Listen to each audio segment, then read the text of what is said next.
ஆண்டாளும் முதல்ல ஒரு 10 பாசுரங்களாலே புள்ளும் சிலம்பினகான் தொடங்கி எல்லே இளங்கியிலேயே ஈராக 10 பெண்களை 10 பாகவதர்களுடைய ஸ்தானத்திலே எழுப்பி கொண்டாள். அடுத்து விண்ணோரை அடிய பணிய வேணும்னுட்டு 16வது பாசுரத்தால் வாசல் காப்போன் என்று துவாரபாலகனுடைய திருவடிகளை பற்றினாள். 17வது பாசுரத்தாலே அம்பரமே தண்ணீரே பாசுரத்தாலே நந்தகோபாலன், யசோதை, பலராமன் ஆகியோர்களை தொழுது முன்னிட்டு கொண்டாள்.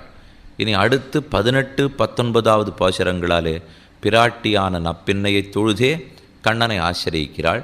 21வது பாசுரத்திலிருந்து நேரே கண்ணனை துயிலெழுப்பக்கூடியவை. ஆக இந்த கிரமத்தோடு ஆண்டாள் பாடியிருக்கிறதுனாலே நாம் எப்போ திருப்பாவையை சொன்னாலும் இந்த கிரமத்தோடு தான் பகவானை ஆசிரியித்தவர்களாகும். அதில் இன்றைய பாசுரம் 18வது பாசுரம்.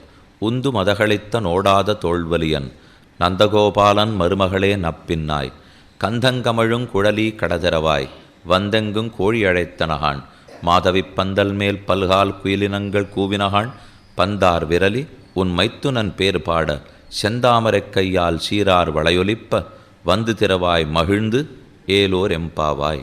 நப்பின்னாய், நீ திருக்கதவை நீக்கி கொடுக்க வேண்டும். இனி பகவானை நீ நமக்கு அனுகிரகிக்க வேணும்னு முன்னிட்டு கொண்டுகிறாள்.